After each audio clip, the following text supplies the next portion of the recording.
My job is about setting the strategy and working with partners to fulfil that strategy. So my employer is University College Cork, but I work across University College Cork, Cork Institute of Technology and the Irish Naval Service. Okay, so ultimately the vision for IMERC is to lend a voice to Ireland's blue growth opportunity. And specifically we are targeting the delivery of upwards of 3,000 new jobs by 2025. And you may ask, why is a cluster a vehicle for trying to deliver those particular objectives? And ultimately the answer is that any one organisation working in isolation can certainly achieve a lot.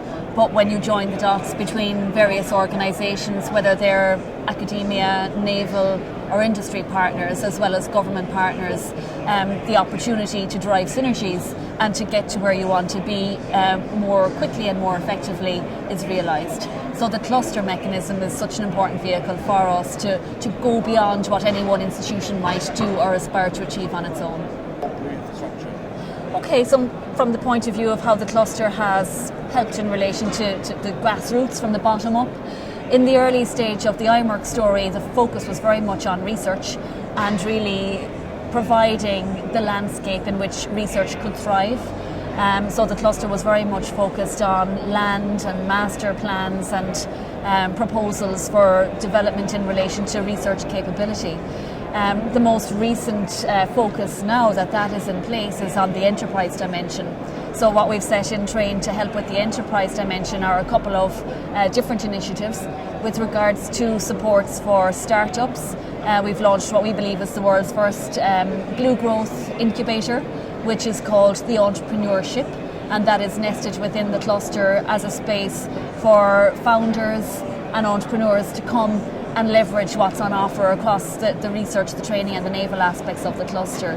But it's not just the startup side, it's about being relevant and useful to SMEs, Indigenous SMEs in particular, and we try and make connections with the SMEs and the research community by way of an example. And then the third, string to that bow in relation to what we do to help on the industry side is in relation to working with our National Development Agency, which is the Industrial Development Authority, to try and attract in foreign direct investment.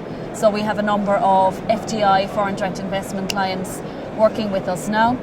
Companies like Resolute Marine Energy that are developing wave technology for the desalination of seawater, or companies at a very global scale, multinationals like Black & Veatch that are interested in the marine renewable aspect of what's going on within the cluster. So there's a diverse range of activities around supporting the grassroots, and particularly at the moment now in relation to that enterprise piece. Well, Commissioner Vella was in Cork at the Seafest conference last July, and he said very astutely that the future is blue. And I absolutely agree with him. If you take that macro level global context, there are big global issues around things like energy scarcity, requirements for protein from the sea. We have a global population from 7 billion going up to 9 billion. And ultimately we need to push back the frontiers as we know them in relation to the utilisation of our marine resource so that we can service those needs.